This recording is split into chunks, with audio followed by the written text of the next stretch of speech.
Hello guys, आज हम लोग मैथ्स की 8th क्लास का एक्सरसाइज 2.2 का क्वेश्चन नंबर 8 आगे कंटिन्यू करने जा रहे हैं।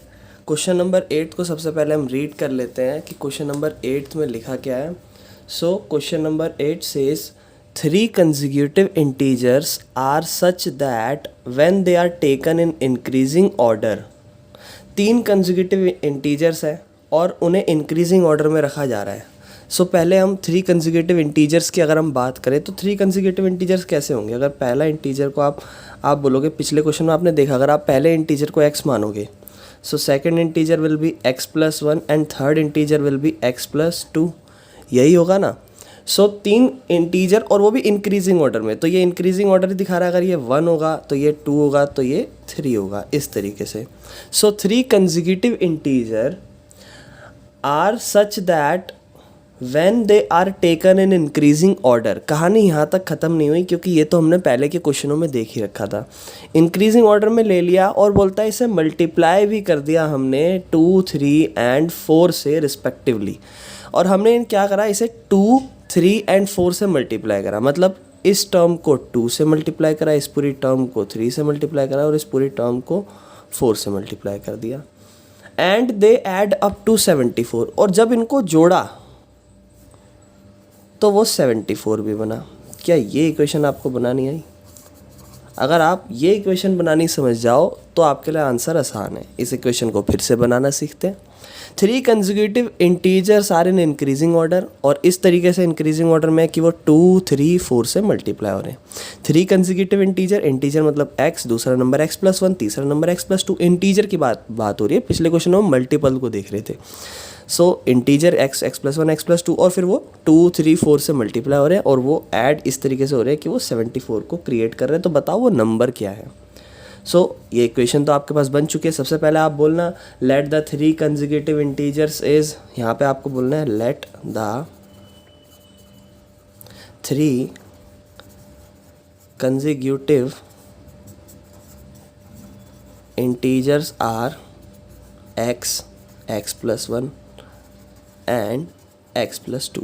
ये आपके 3 कंसेक्यूटिव इंटीजर्स हो गए। एंड अभी आप इक्वेशन बना रहे हो और फिर इसके बाद बोलना when they taken in increasing order and multiply by 2, 3, 4। तो ये स्टेटमेंट आप चाहो तो लिख देना, जो पूरे बुक में वही स्टेटमेंट पूरी लिख देना। एंड उसके बाद देन आप ये दिखाना कि वो जब मल्टीप्लाई हो रहा है, जैसे फर्स्ट इंटीजर 2 से मल्टीप्लाई हो रहा है और उसमें जुड़ रहा है सेकेंड इंटीजर जो कि 3 से मल्टीप्लाई हो रहा है एंड थर्ड इंक्रीजिंग इंटीजर जो कि 4 से मल्टीप्लाई हो रहा है एंड दे क्रिएट 74। इस तरीके से इसको थोड़ा सिंप्लीफाई करते हैं। सो 2x, तो 2x as it is, 3x से भी मल्टीप्लाई होगा, 3 1 से भी। सो 3x plus 3 plus 4x, 4x से मल्टीप्लाई, 4 2 से multiply plus 8 is equal to 74। अब 2x, 3x, 4x, 3x, 2x will become 7 and 2 9x। 9x और न्यूमेरिकल नंबर है 3 और 8, 3 और 8 कितने होते हैं 11 इज इक्वल टू 74। क्लियर है यहाँ तक? 74 को इक्वल के इस तरफ भेज दो क्योंकि पहले दूसरी टर्म हटानी होती है। So 4 - 1 3, 7 - 1 6, this will become 9x, x is equal to 63/9, so answer will be 7। यानी कि जो पहली टर्म है वो 7 है। अभी ध्यान से सुनना, कुछ लोग इसको आंसर में 7 लिख देते हैं। क्या 7 लिखना ठीक भी है? एक बार थोड़ा सा समझ लेना।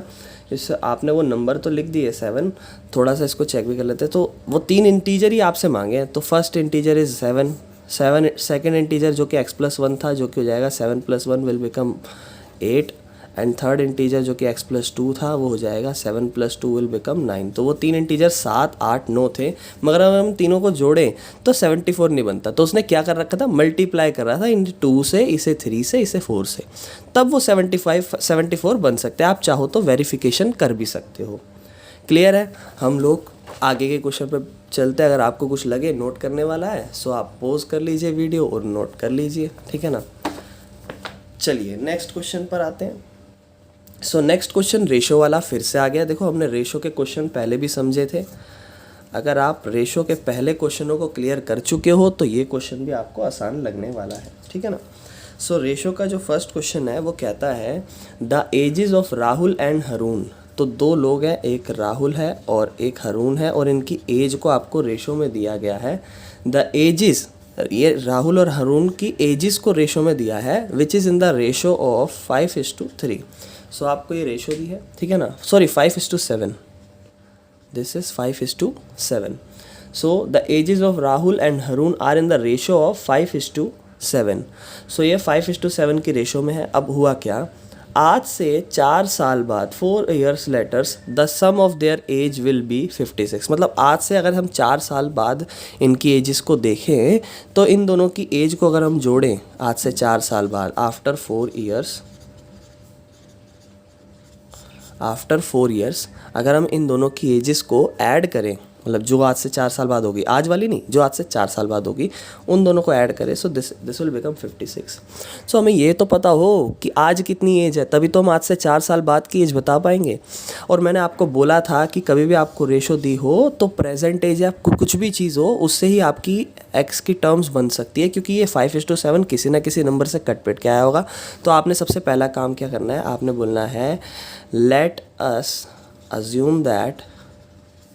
assume present age of R and H।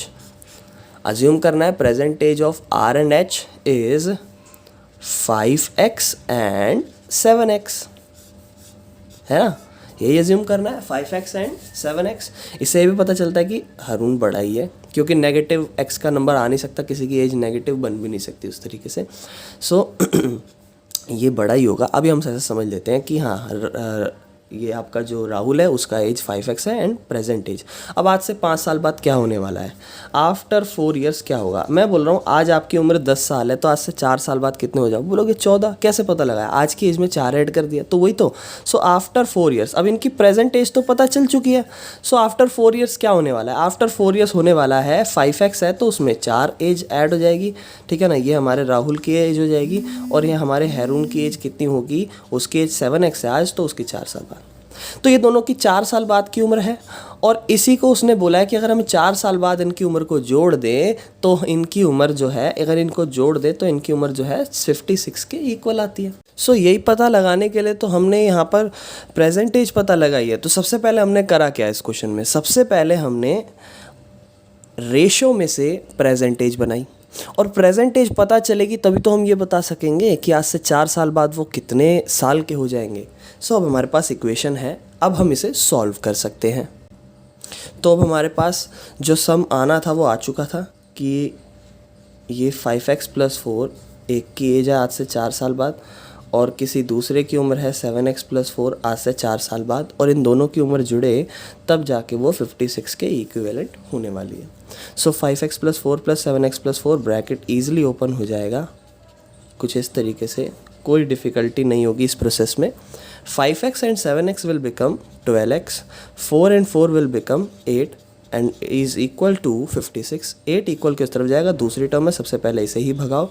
सो ये जाएगा 56 - 8 एंड 56 - 8 हो जाता है 48 and there is 12x। 12x equal to 48, x 12 से मल्टीप्लाई हो रहा है, इक्वल के उस तरफ जाके डिवाइड हो जाएगा एंड ये आ जाएगा 4। तो यूँ नहीं बोलना कि उनकी उम्र 4 है कुछ है, नहीं, ये x की वैल्यू 4 है, और आपने उनकी प्रेजेंट एज क्या मानी थी, आपने उनकी प्रेजेंट एज मानी थी 5x एंड 7x। इसका मतलब वो 4 के टेबल से कट के आए होंगे। 5 × 4 will become 5 4 = 20 and 7 × 4 will become 28, इस तरीके से।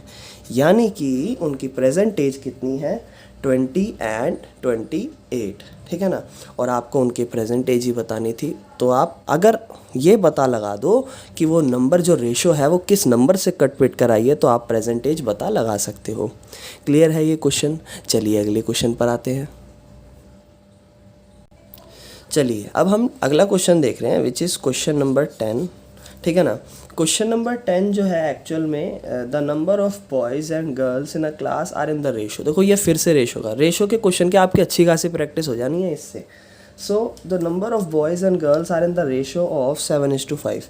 सो बॉयज़ और गर्ल्स है, इसको भी अच्छे से समझना, बॉयज़ एंड गर्ल्स है और उनका जो रेशो है वो है 7:5। कुछ लोग गर्ल्स एंड बॉय लिख देते हैं, तो पहले जो रेशो जो सीक्वेंस लिखा उसी से ही, बॉयज़ एंड गर्ल्स की जो रेशो है 7:5, यानी कि लड़के ज़्यादा होंगे लड़कियाँ कम होंगी।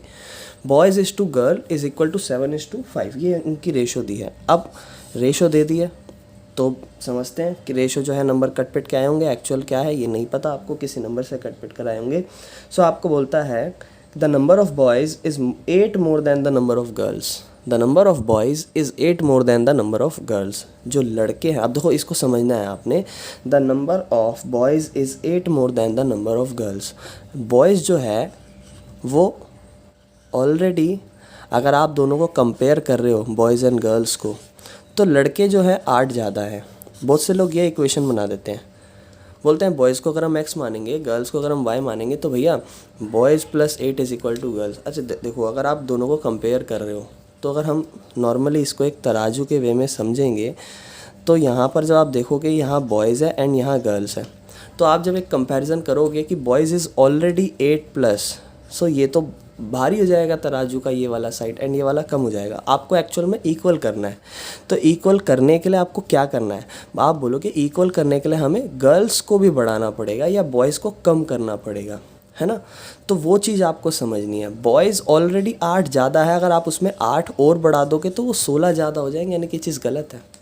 यानी कि जो हम समझ रहे हैं कि boys is 8 more than the number of girls. So boys और अगर हम गर्ल्स को कंपेयर कर रहे हैं, तो बॉयज़ ऑलरेडी 8 ज़्यादा है और आप इक्वल का साइन बना रहे हो। पहली चीज़ तो ये इक्वल नहीं होनी चाहिए, बॉयज़ इज़ ऑलरेडी 8 ज़्यादा, तो ये इक्वलेंट इस तरफ साइन बनेगा। सो बॉयज़ इज़ ऑलरेडी 8 ज़्यादा ऑफ गर्ल्स, तो गर्ल्स की तरफ आपको 8 जोड़ना पड़ेगा या बॉयज़ में से 8 कम करना पड़ेगा, तभी ये एक दूसरे के बराबर होंगे। ये चीज़ को आपको समझनी पड़ेगी। ये आपका नॉर्मली तराजू है, उस तराजू में अगर हम देखें बॉयज़ और गर्ल्स को हम कंपेयर कर रहे हैं, तो बॉयज़ मान लेते हैं ये है, गर्ल्स ये हैं, तो बॉयज़ 8 ज़्यादा है, तो ये चीज़ ऊपर आ रही है धीरे धीरे और ये चीज़ नीचे जा रही है, ठीक है ना। ये देखो, ये चीज़ ऊपर है ये वाली और ये नीचे है, क्योंकि तराजू में जब हम कंपेयर कर रहे हैं तो बॉयज़ ज़्यादा हो गए लड़कियों से। अब आपको बराबर करना है, तो बराबर करने के लिए आपको गर्ल्स को भी 8 ज़्यादा करना पड़ेगा, तब ये दोनों एक दूसरे के बराबर आ पाएंगे। अब हमें रेशो दी गई, तो रेशो से हमारा सबसे पहला काम क्या होता है, रेशो से हमारा सबसे पहला काम होता है कि नंबर ऑफ़ बॉयज़ पता, एज नहीं है यहाँ पर, नंबर ऑफ़ बॉयज़ पता लगाए, नंबर ऑफ़ गर्ल्स पता लगाए, ठीक है ना। तो आप लिखोगे कि भैया हमें तो रेशो पता है, तो रेशो से हम मान लेते हैं कि नंबर ऑफ़ बॉयज़ कुछ होगा, गर्ल्स भी कुछ होगा। तो आप बोलोगे, अज्यूम करते हैं नंबर ऑफ़ बॉयज़ जो है वो है, कितना रेशो था, 7:5, तो 7x मान लोगे बॉयज़ को, नंबर ऑफ़ गर्ल्स को आप मान लोगे 5x। ये आपके पास है बॉयज़ एंड गर्ल्स। और इन्हीं बॉयज़ एंड गर्ल्स के कंपैरिजन में जब हम दोनों को एक साथ इक्वल में रखें, तो this is boys, this is girls. So boys already 8 ज़्यादा है गर्ल्स से, तो गर्ल्स को आपको 8 भी ऐड करना पड़ेगा। तो दिस इज़ आवर इक्वेशन। ये चीज़ जो आपको समझनी है, इक्वेशन आपके पास है, 5x को इक्वल की उस तरफ ले आओ, -5x is equal to 8, this is 2x is equal to 8, x is equal to 8/2 will become x is equal to 4। तो ये x की वैल्यू 4 आई, यानी कि इसके अंदर पुट करो भी, तो 7 × 4 विल बिकम 7 4 ज़ा 28, 5 × 4 विल बिकम 20। इसका मतलब बॉयज़ जो है वो 28 है और लड़कियां जो है वो 20 है, ठीक है ना। तभी तो पता चल रहा है कि boys is 8 more than the number of girls. Clear है ये चीज़। तो ये क्वेश्चन को भी नोट कर लो, फिर आगे चलते हैं।